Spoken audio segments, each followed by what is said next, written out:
Eh, Setelah melihat acara yang tadi dikemas adalah seminar hasil penelitian, di awal acara, pada acara seremonial pembukaan, saya sempat kaget juga, tercengang juga, karena acara ini dilakukan dengan cara bilingual penyampaiannya dari dua bahasa. Yang saya tahu dan saya biasa ikuti dari beberapa event kegiatan, misalkan di kampus, di seminar internasional, di mana-mana, itu yang banyak itu bilingual, itu dua bahasa, bahasa Indonesia sama bahasa Inggris. Yang terjadi di SMA Nurul Jadid pada hari ini adalah bilingualnya itu adalah bahasa Indonesia dengan bahasa Mandarin. Luar biasa itu.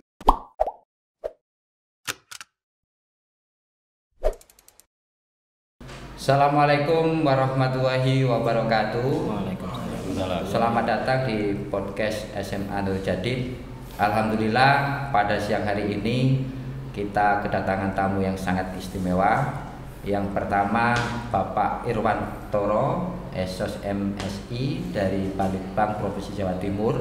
Yang kedua Bapak Dr. Andes Holis Hasim, MM dari Koordinator Pengawas Dinas Pendidikan Wilayah Probolinggo. Dan yang ketiga adalah Ketua Lembaga Penerbitan Penelitian dan Pengabdian pada Masyarakat atau LP3M Unuja, dan Bapak Fawaid, Bapak Ahmad Fawaid MA-nya 2 kali karena memang S2-nya 2 kali dan sekarang sudah menempuh doktor, mudah-mudahan segera selesai. Amin.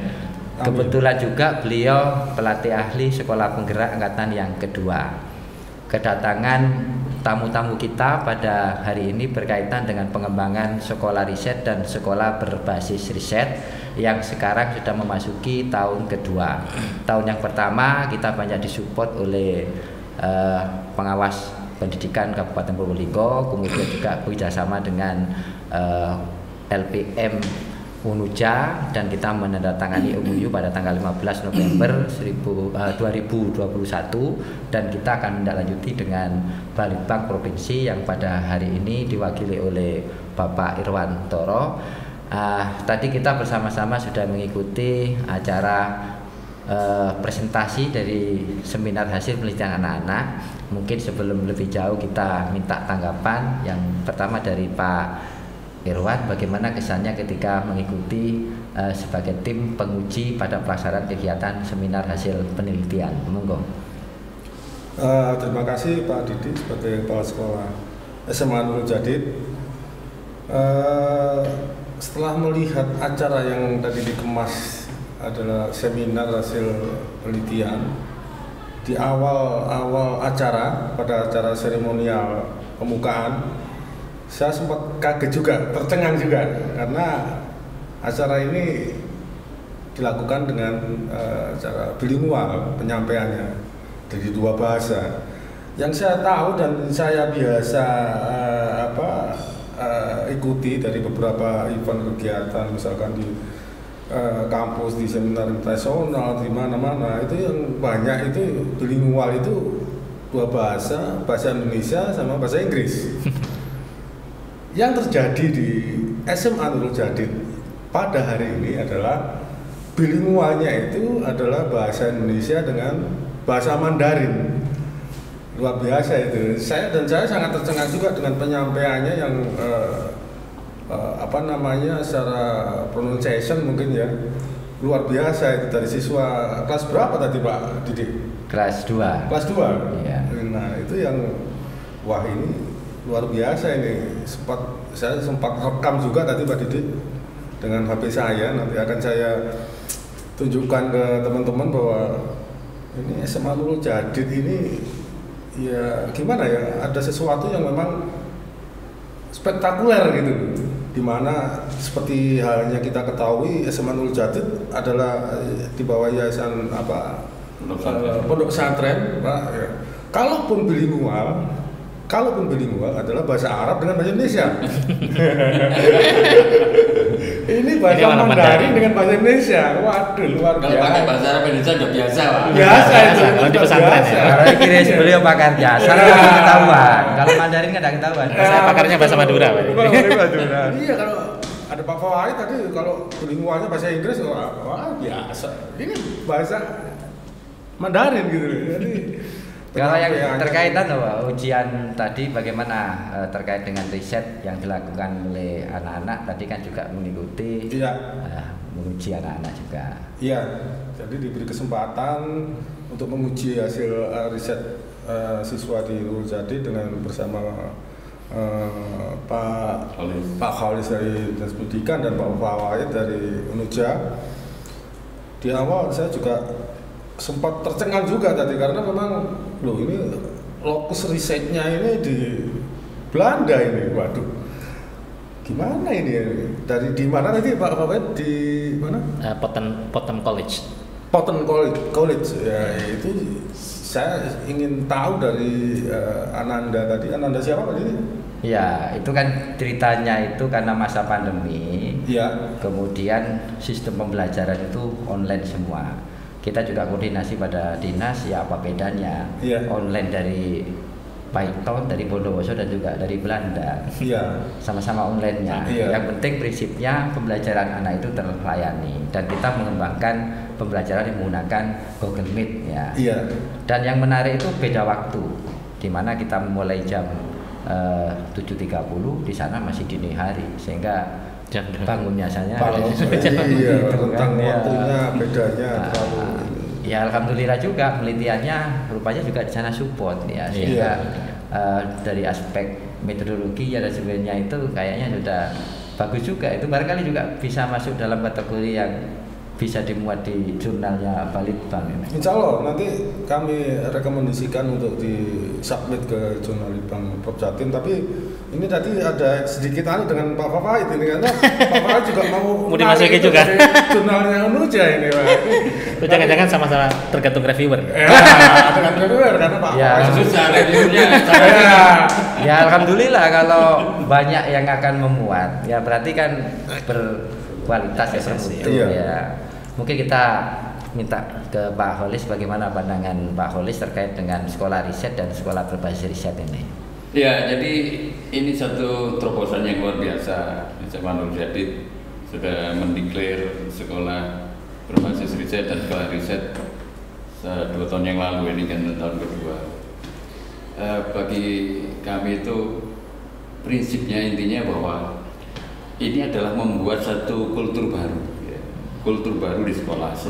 Sekian banyak kultur sekolah yang sudah dikembangkan ya, kultur religius, kultur disiplin, kultur kerja keras, belajar keras. Nah sekarang dikembangkan satu kultur yang tidak banyak sekolah yang mengembangkan. Bahkan mungkin yang sudah mendeklar ini setahu saya di wilayah Kabupaten dan Kota Probolinggo ini baru SMA Nurjadi mendeklar sekolah berbasis riset. Dan ini merupakan satu tanggung jawab yang besar untuk kontinuitas program ini ya, karena program ini kalau kita ingin membentuk semua siswa jadi peneliti kan tidak mungkin tapi minimal anak-anak ini selalu dibekali kemampuan berpikir kritis ya, selalu bersikap ilmiah ya, sehingga setiap kehidupannya kelak apapun keputusan yang dibuat ini didasari dengan kaidah-kaidah yang berpikir logis, jadi tidak asal bikin keputusan jalankan. Nah, ini kultur ini sangat bagus. Saya mudah-mudahan ini membentuk karakter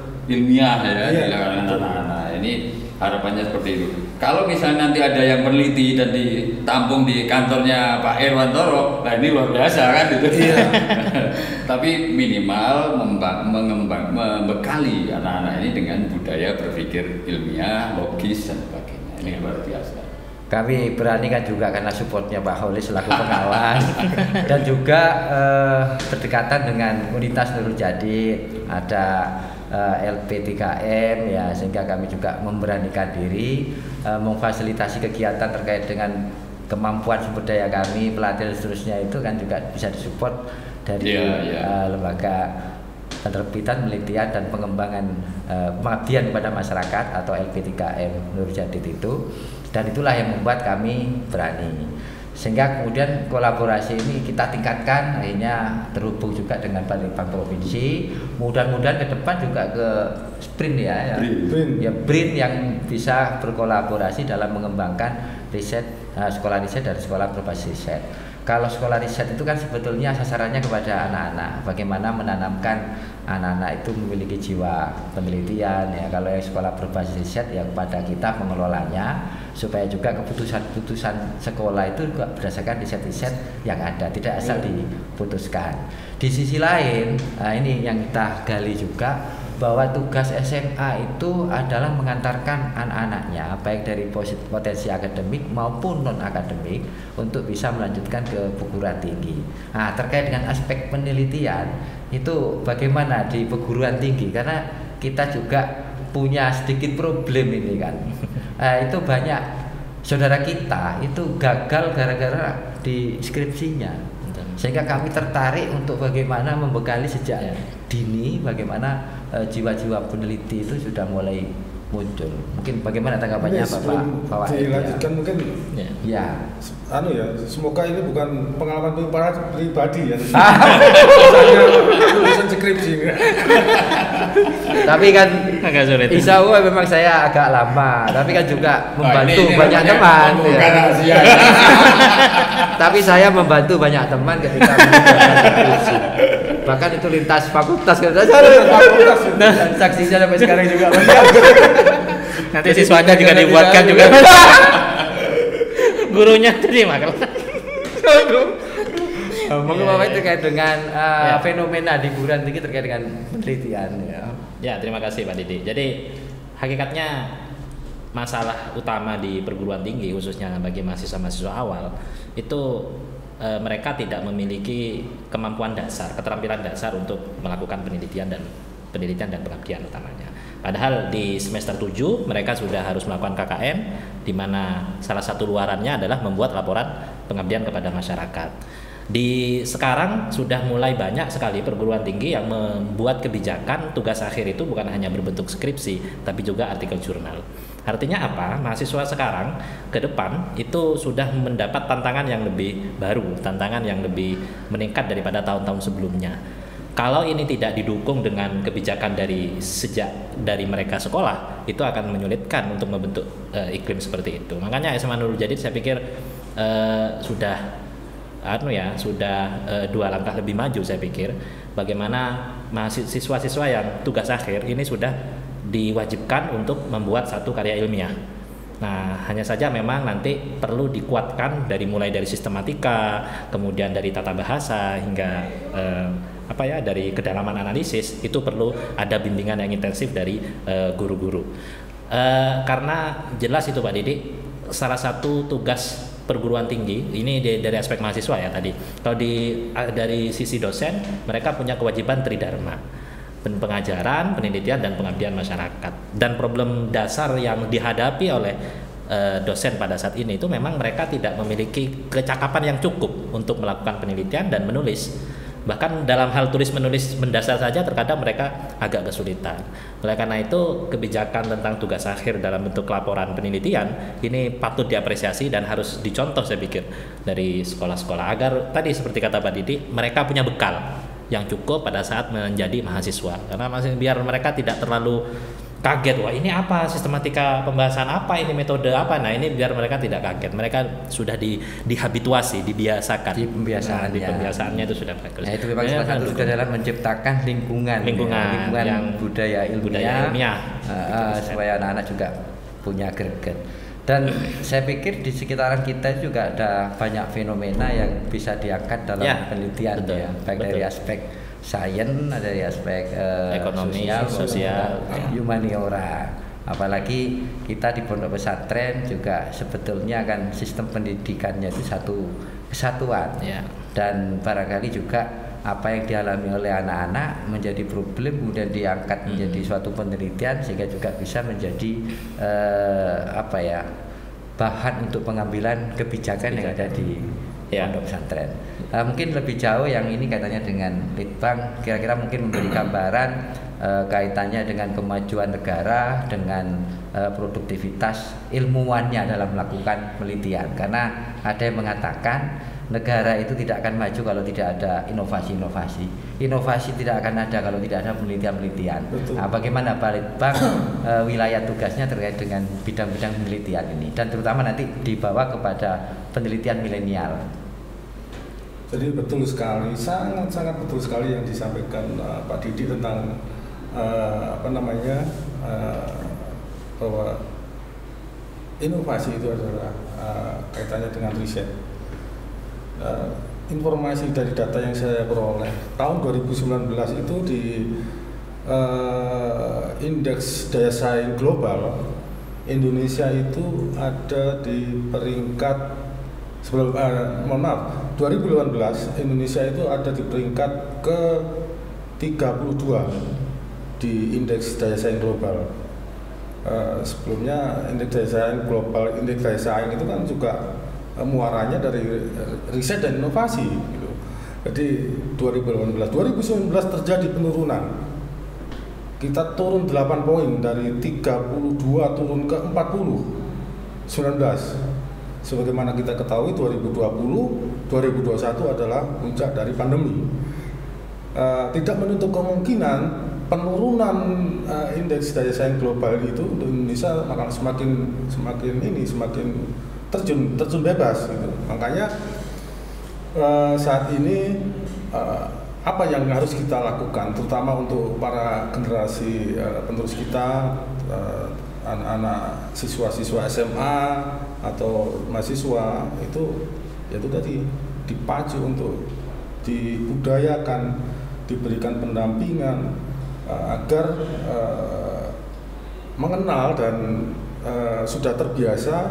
Tadi Pak Khalis juga menyatakan tadi menciptakan kultur riset di kalangan milenial. Itu nanti kan 15-20 tahun lagi insya Allah akan menjadi modal Indonesia untuk mempunyai daya saing global yang cukup bagus, karena memang daya saing itu merupakan salah satu indikator untuk kesejahteraan masyarakat. Berkaitan dengan hal itu, maka kita dari Balitbang Provinsi Jawa Timur, alhamdulillah diajak kolaborasi bersama-sama dengan Dinas Pendidikan Provinsi Jawa Timur untuk kegiatan peneliti milenial. Sebetulnya awalnya itu hanya omong informal aja kita dengan teman-teman di Dinas Pendidikan. Tapi setelah dilaporkan ke pimpinan, bahkan sampai di Emil dan Buku, ternyata 2022 ini menjadi satu program khusus di Dinas Pendidikan dengan kolaborasi dengan Balitbang Provinsi Jawa Timur. Jadi yang kita lakukan tidak hanya Peneliti Milenial Award, jadi tidak hanya penganugerahan, tapi juga pendampingan. Jadi ada pendampingan baik dari kita peneliti Balitbang maupun Dinas Pendidikan, dan mungkin kalau tidak menutup kemungkinan nanti kita kolaborasi juga dengan perguruan tinggi. Di samping itu, seperti yang dikatakan Pak Fawaid tadi, output dari hasil kajian itu juga harus ada suatu publikasi di jurnal itu tadi. Nah, itu juga nanti di peneliti milenial juga kita arahkan di sana untuk ke jurnal itu, jurnal ilmiah kalau bisa, bahkan nanti jurnal internasional insya Allah kalau memang, karena saya melihat tadi di SMA Nurul Jadi sendiri kayaknya sudah ada ini bibit-bibit yang bisa submit ke jurnal internasional. Nah, di samping itu sebenarnya teman-teman Dinas Pendidikan juga kemarin merencanakan Pak Khalis output dari nanti peneliti milenial itu ada rekomendasi untuk di PTN di Jawa Timur itu masuk tanpa tes. Ini sedang diusahakan sama Dinas Pendidikan, nanti mungkin berkoordinasi dengan Dirjen Dikti mungkin. Nanti ya semoga ini bisa betul-betul terwujud gitu. Gitu Pak Didi ya. Gitu. Berarti ini tantangan Pak Khalis ya. Tapi sebetulnya itu jauh-jauh tahun sebelumnya itu sempat rame tentang lomba-lomba penelitian ini yang mungkin terkenal dengan istilah KIR, karya Indonesia, KTI. tapi belakangan kemudian agak surut dan akhir-akhir ini mulai bangkit lagi. Tapi menambahkan Pak Dede, mohon maaf. Jadi pada hakikatnya produk penelitian itu menurut saya juga bukan hanya dalam bentuk publikasi, mungkin adalah salah satu ya, tapi yang terpenting itu bagaimana aspek kebermanfaatan dari penelitian tersebut. Jadi seandainya juga bisa dibikin suatu proyek di mana selain kemudian menghasilkan publikasi ilmiah atau laporan penelitian, mereka juga didorong untuk menghasilkan produk-produk inovasi, dan itu bisa didiseminasikan, misalnya disebarkan melalui pembuatan poster, kemudian pembuatan podcast ini bagian dari itu untuk menyebarkan pengetahuan. Hasil-hasil dari teman-teman SMA tadi kan ada yang dari kimia gitu kan. Nah, itu bisa sebenarnya. Nah, itu perlu disebarluaskan. Yang bidang aspek teknologi informasi, yang terpenting bagaimana mereka bisa bikin aplikasi, bisa bermanfaat, dan suatu saat di perguruan tinggi atau bahkan sudah mulai bisa didaftarkan ke paten, ke hak cipta, dan itu bagian dari hilirisasi riset sebenarnya.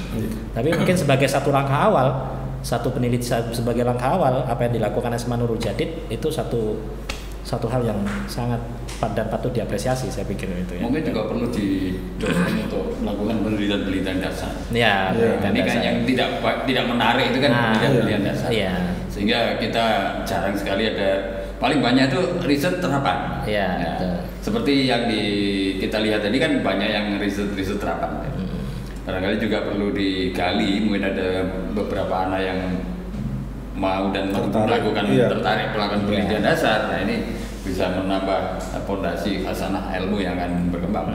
Nah, berkaitan dengan penelitian dasar kan sangat mungkin SMA Nurul Jadid, kemudian LP3M dan Balitbank melakukan kolaborasi dukung oleh Dinas Pendidikan, apakah itu pelatihan kepada pelajar mungkin di Sejatim dulu ya, mungkin juga bisa se-Indonesia. Kaitannya yaitu bagaimana memiliki dasar-dasar penelitian, mungkin itu bisa sangat memungkinkan ya Pak Irwan. Sangat, makanya program peneliti milenial itu kenapa beda dengan award atau penganugerahan yang lain atau kompetisi yang lain, karena nanti skemanya di peneliti milenial itu ada pendampingan. Ada pendampingan. Ya, tepat udah. Ya, dari beberapa proposal yang masuk kita seleksi. Misalkan kalau Nurul Jadid mengirimkan 20 atau 30, karena memang dari Dinas Pendidikan Pak Polisi tidak membatasi. Berapapun sekolah akan mengusulkan judul, tidak dibatasi. Di awal kita ada pembatasan gitu. Terus dari Dinas Pendidikan caranya sudah Pak, nggak usah ada pembatasan. Berapapun kita terima gitu. Dari situ nanti kita seleksi. Nah, dari hasil seleksi itu nanti kita lakukan pendampingan sampai nanti selesai paparan hasil laporan penelitian itu. Tadi kalau tidak salah kan sekitar 96 judul ya, hampir 100 itu kan. Insya Allah mungkin diantaranya itu bisa dipertajam lagi berdasarkan masukan-masukan dari para penguji. Yang jelas mungkin kalau kolaborasi ini lebih ditingkatkan lagi ya, baik dari Dignas, dari kemudian LP3M dan juga dari Balitbank, bagaimana khususnya kepada SMA Nurul Jadid ya membangun sekolah riset dan sekolah berbasis riset. Barangkali mungkin sebagai penutup untuk memotivasi anak-anak kita yang sedang belajar, mungkin kami persilakan dari Pak Holis untuk menyampaikan pesan dan kesannya kepada siswa kami supaya lebih bergairah di dalam melakukan penelitian. Ya, jadi untuk anak-anak semua di siswi SMA Nurul Jadid, saya ucapkan selamat karena sudah memulai sesuatu yang sulit ya, dan sudah mengatasi semua kendala pribadi, kendala kekhawatiran, sehingga muncul satu tekad untuk melakukan riset, dan hasilnya pada hari ini yang dipresentasikan hari ini merupakan karya terbaik kalian semuanya. Tetap semangat untuk terus berkembang dan mengembangkan sikap ilmiah dimanapun kalian berada. Dan untuk kelas 10 dan 11 ini terus belajar supaya setiap tahun semakin tahun akan semakin meningkat mutu hasil riset di SMA Nurul Jadid. Saya kira itu yang bisa sampaikan. Dan Pak Faid, monggo. Ya, terima kasih. Jadi pesan saya kepada adik-adik SMA, khususnya di SMA Nurul Jadid, terus semangat untuk belajar, dan kami dari LP3 Munuja punya jargon yang mungkin bisa jadi pembelajaran bagi adik-adik sekalian. Jargon kami itu adalah belajar untuk riset, riset untuk mengabdi. Jadi belajarlah untuk suatu saat Anda melakukan penelitian, dan suatu saat semoga penelitian kalian bisa menjadi bagian dari bentuk pengabdian kalian sebagai Civitas Akademika, sebagai insan SMA Nurul Jadid, dan tentu saja sebagai santri di Pondok Pesantren Nurul Jadid yang bermanfaat untuk Indonesia, agama. Ya. Terima kasih Pak Didik atas kesempatan. Terima kasih. Itu sekaligus juga memang fungsi dari pesantren sebagai tafakufiddin, pendidikan, pengajaran, pengkaderan, pengabdian kepada masyarakat. Mungkin yang paling terakhir, monggo Pak Irwan memberi motivasi kepada siswa kami. Baik, terima kasih. Untuk teman-teman siswa-siswi SMA Nurul Jadid, luar biasa sekali yang telah kalian lakukan, terutama dalam hal ini di bidang riset atau penelitian. Berbahagialah dan berbanggalah dengan sekolah kalian yang pada hari ini menyelenggarakan seminar hasil penelitian, karena memang peneliti itu sebetulnya kalau ke depan, saya sendiri karena peneliti, karena saya punya kebanggaan saya sebagai peneliti, walaupun saya tidak jabat apa, karena memang peneliti itu kalau di birokrasi mempunyai tunjangan yang paling tinggi. Nah, itu salah satu penilaian, indikator penilaian. Itu sudah ada reward dari pemerintah memang untuk tunjangan peneliti itu, bahwa tunjangan peneliti di atas dari fungsional yang lain. Tapi yang tidak kalah pentingnya adalah semangat dan ketekunan adik-adik siswa-siswi SMA Nurul Jadid. Semoga tidak berhenti sampai di sini, terus belajar, terus mengembangkan diri. Dan satu pesan yang ada, pesan ini khusus untuk peneliti, itu jangan takut melakukan kesalahan, jangan takut meneliti, karena memang ada satu semboyan di kami, di peneliti, di mana-mana di peneliti ada semboyan. Peneliti itu boleh salah tapi tidak boleh bohong. Itu aja yang bisa saya sampaikan. Tetap semangat. Terima kasih kehadiran dari Balitbang di bagian peneliti Pak Irwanto, kemudian dari Dinas Cabang Wilayah Probolinggo, Koordinator Pengawas Pak Holis, kemudian dari LP3M Nurul Jadid Bapak Ahmad Fawaid atas kehadiran. Mudah-mudahan ini memotivasi kami dalam mengembangkan sekolah riset dan berbasis riset. Terima kasih. Wabillahi taufiq wal hidayah. Assalamualaikum warahmatullahi wabarakatuh. Waalaikumsalam warahmatullahi wabarakatuh.